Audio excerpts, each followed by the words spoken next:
नमस्कार माऊली, नमस्कार. कशी काय तब्येत वगैरे बरी आहे ना?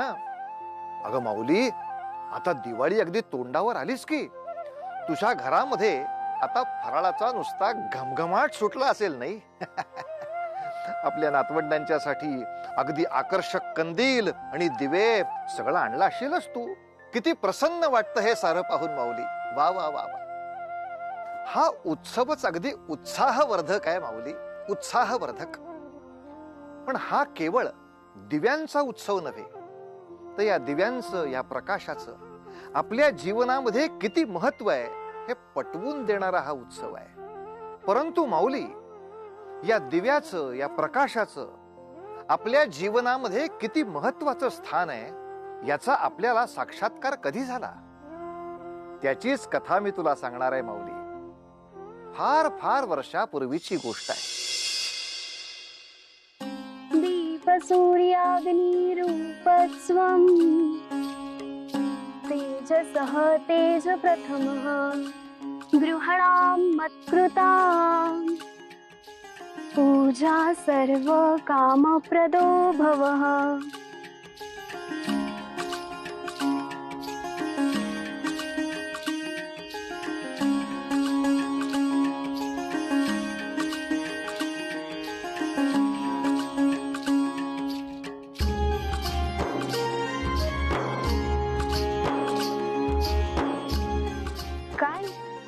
असे काय भक्त आहात?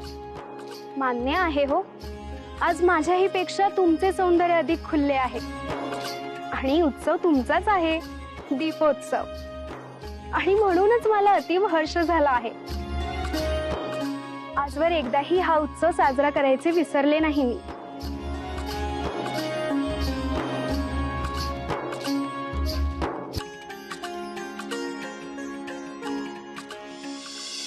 मी सदा याच उत्सवाची प्रतीक्षा पाहिली. खरे सांगू, तुम्हास पाहून कोणी निकट जीवलग सखा भेटल्याची भावना निर्माण होते.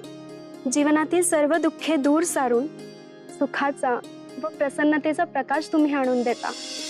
अजबराव, अजबराव, अजबराव, मूषकांसारखं करू नका. अजबराव, अजबराव, माझा दंड काळजी काढली हो तुम्ही. अजबराव, काय करताय?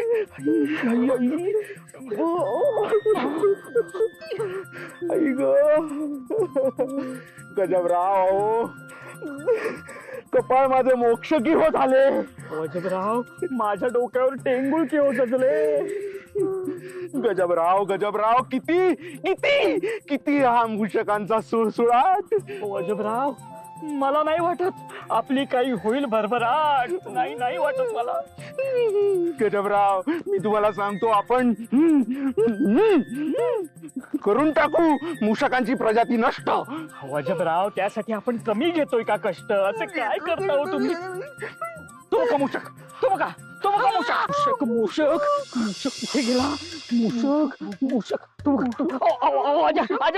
अजबराव, काय करताय? पडेल मी. अजबराव, ओ, एक मूषक गेला, एक मूषक कमी झाला असता आपल्या राज्यातला. असं काय करता अजबराव तुम्ही? मला कळतच नाही तुमचे एवढे. सुयश युवराज, युवराज, प्रणाम प्रणाम प्रणाम प्रणाम. तरीच म्हणत होतो, कोणाचे दुस्साहस आमच्या वाटेत आड यायचे. म्हणूनच म्हटलं आधी बघायचे मग बोलायचे. या तिन्ही सांजेला शांत वातावरणात कुठे दावादाव करताय दोघे? अहो युवराज, या मूषकाने अगदी जेरीस आणलंय हो. आणि धावून धावून घाम आमच्या ढेरीस, माझ्या ढेरीस आणलाय हो. तुमचे हे मूषक पुराण बंद करा, बंद करा. इथे परिस्थिती काय चालली, तुम्ही काय वागताय? काय वागताय? गवाक्ष, गवाक्ष, एक गवाक्षर, अवाक्षर बोल नकोस. युवराज, गवाक्ष, त्या गवाक्षातून पळाले उंदीर. फार होऊ नकोस अधीर, मीही येतोय. गजबराव, युवराज, गवाक्षातून उंदीर, मी चाललो.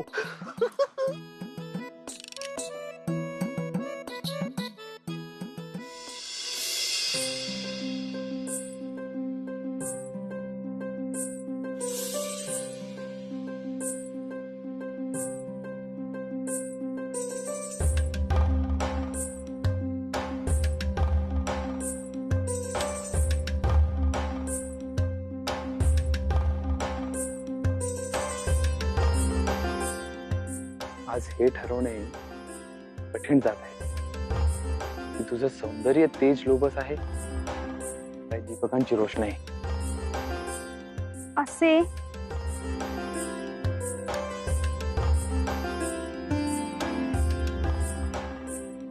ह्या गोड कौतुकाच्या आडून स्वारीला नेमका कुठला हेतू साध्य करायचा आहे ते समजेल काय? स्त्रीची स्तुती केली असता ती आपल्या पतीस आनंदाने स्वाधीन होते. हे ज्ञात आहे आम्हाला.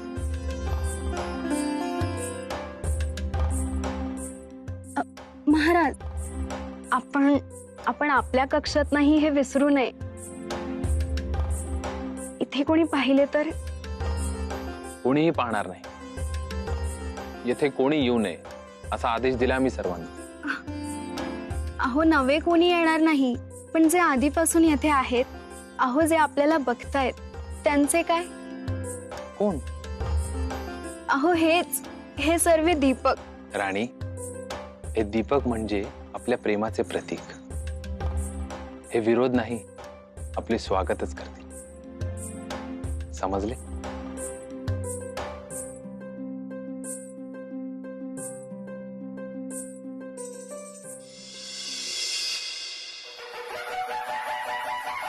हे स्वर हा वाद्यवृंद ना? म्हणजेच अतिथींचे आगमन झाले म्हणायचे. या मुहूर्तावर आपले मिलन अपुरे राहिले असे मानावे का राणी? असे का म्हणता महाराज? आपली अखंड प्रीती, आपले प्रेम ह्यानेच तर माझ्या जीवनास अर्थ लाभला आहे.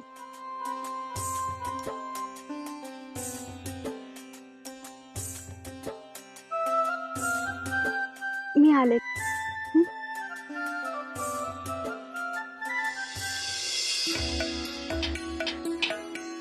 हे घे.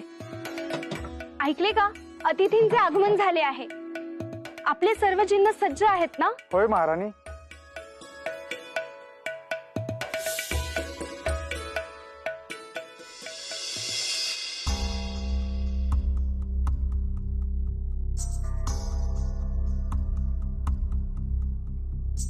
आलीच. अखेर माझ्या समक्ष उभी राहिलीच. कधी माझ्या आयुष्यातून ही पीडा निघून जाणार आहे कोण जाणे. खरे तर महाराज सुवर्धन यांची ज्येष्ठ स्नुषा मी आहे, परंतु सर्व मान मला न मिळता हिलाच दिला जातो. कुठल्याही प्रसंगामध्ये महत्व हिलाच प्राप्त होते आणि मला दासी संवर्तणूक. परंतु आज नाही. आज मी तसे होऊच देणार नाही.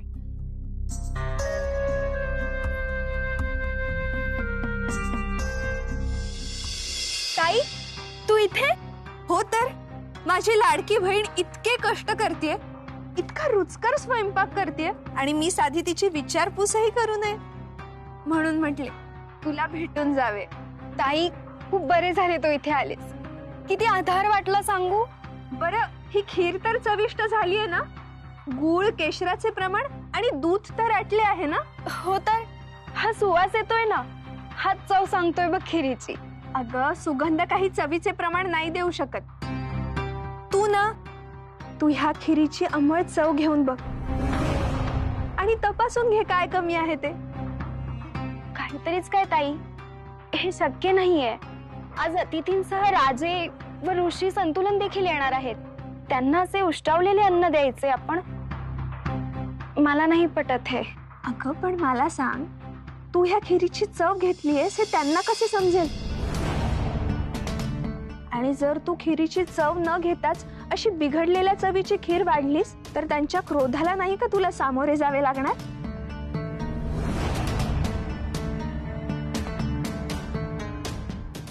सत्य आहे ताई तुझे, परंतु हे अयोग्य तर नाही ना? ह्यात अयोग्य ते काय? तुझ्या मनात कुठलाही स्वार्थी हेतू नाही आणि तू जे काही करतेस त्यांनी सगळ्यांचेच भले होणार आहे. आणि असा विचार कर, जर ह्यात काही कमी जास्त असेल तर अतिथी ऋषीवर सगळे तुलाच दूषणे देतील ना?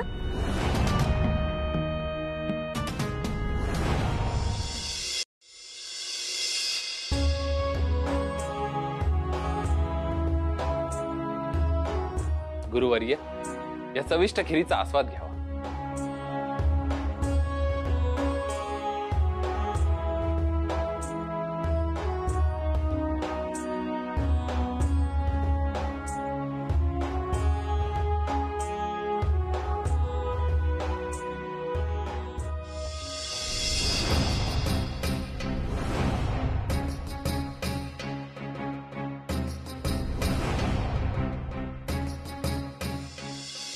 पाप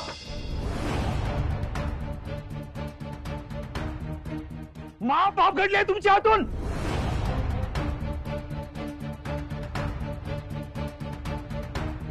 काय झाले गुरुवर्य? आपण अशा भरल्या ताटावर का उठलात? आमच्याकडून काही अपराध घडला आहे का? तसे असल्यास आम्हाच दंडित करावे, पण कृपया असं अन्नदेवतेवर क्रोधित होऊ नये. अतिथींना निमंत्रण दिल्यानंतर नैवेद्यामधील अन्न त्यांना सर्वप्रथम ग्रहण करून द्यावे, इतका सहज नियम तुम्हाला ज्ञात नसावा का? आपण बनवलेले अन्न आपणच पूर्वी सेवन करणे अशी हीन प्रथा तुमच्या राज्यात प्रचलित आहे का? तुमचा काहीतरी गैरसमज होतोय. आपण माझ्या प्रावीण्यावर शंका घेऊ नये राजन.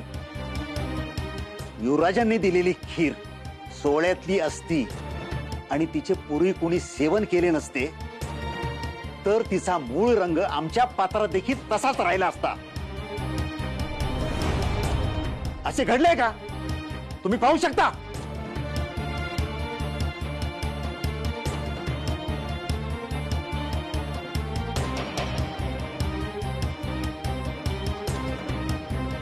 गुरुवर्य, असे दुस्साहस या प्रसादी कोणी करू शकत नाही, परंतु जे मी बघत आहे त्यावर माझाही विश्वास बसणे अशक्य आहे.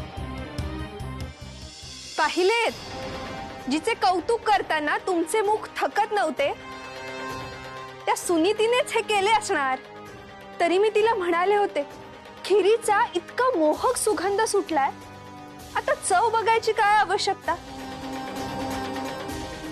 गुरुवर्यांना हे कदापि सहन होणार नाही आणि धर्मास देखील हे धरून नाही. पण माझे कोणी ऐकेल तर ना.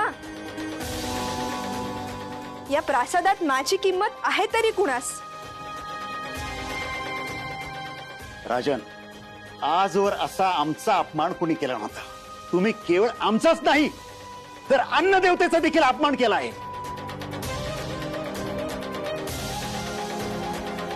आणि याचे शासन तुम्हाला निश्चित प्राप्त होईल. गुरुवर्य, गुरुवर्य, गुरुवर्य, गुरुवर्य, आपण असे वागू नये. मी स्वतः आपली क्षमा मागतो. गुरुवर्य, जे झाले ते आमची चूक समजून मोठ्या मनाने क्षमा करावी. माझी पत्नी सुनीती तिने संपूर्ण दायित्व स्वीकारून भोजन बनवले आहे. असे होणे शक्य नाही. गुरुवर्य, गुरुवर्य, मला क्षमा करावी गुरुवर्य, परंतु आपण असे क्रोधित होऊ नये. का होऊ नये? आम्ही करू देत. संपूर्ण सृष्टीमध्ये आमचे नियम आणि आचरण सर्वश्रुत आहेत. कोणीही उष्टावलेले अन्न आम्ही ग्रहण देखील करीत नाही. आणि तू सेवन केलेलं अन्न आम्हाच देऊ केलंस, होय की नाही?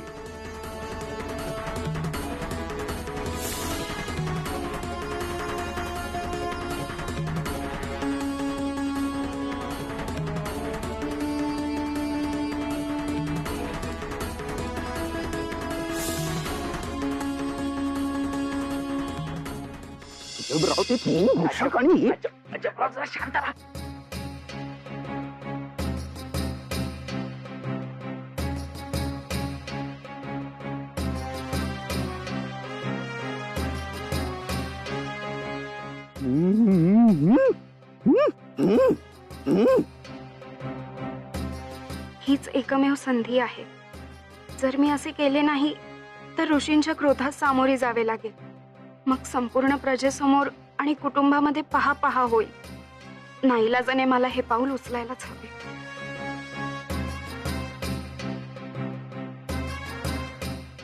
गुरुवर्य, अपराध कितीही गंभीर असला तरी त्याची बाजू मांडायची एक संधी दिली जाते. हीच कृपा आपण माझ्यावर करावी गुरुवर्य. असत्य आचरणाचे कारण देणार आहेस ते ऐकण्याची आमची इच्छा नाही.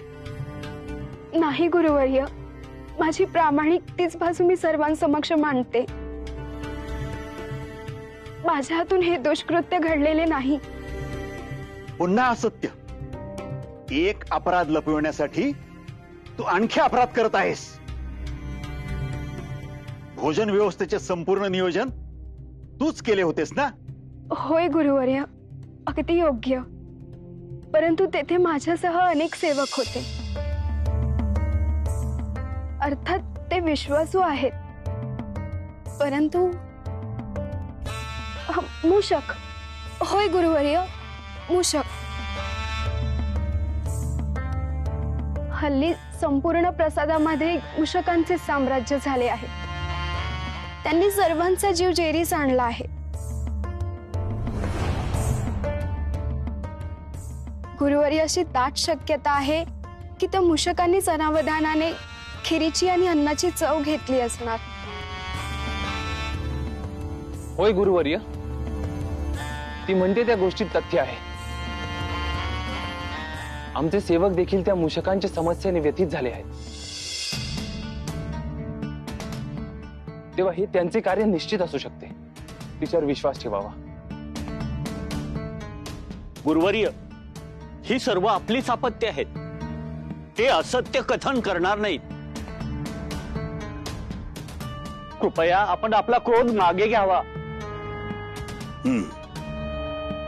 तुम्ही सर्वजण कथन करत आहात, त्यात सत्याची झळाळी जाणवते आहे. तुमच्या हेतूवर आता आणखी शंका घेत नाही. आम्ही आपले आजन्म ऋणी असू गुरुवर्य. आता आमच्या विनंतीला मान देऊन पुन्हा एकदा भोजन कक्षामध्ये यावे.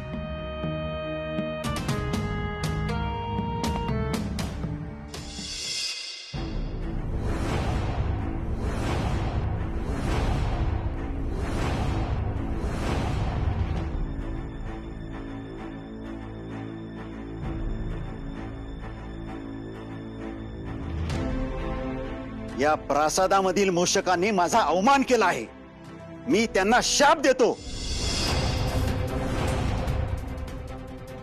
की त्यांनी आजवर सेवन केलेले सर्व अन्न त्यांना लाभणार नाही.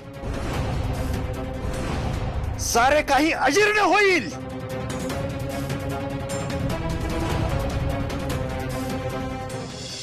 असं म्हणतात की कितीही बाका प्रसंग आला, कितीही कठीण काळ आला तरी खोट सांगू नका. सत्य मार्गाचंच आचरण करा.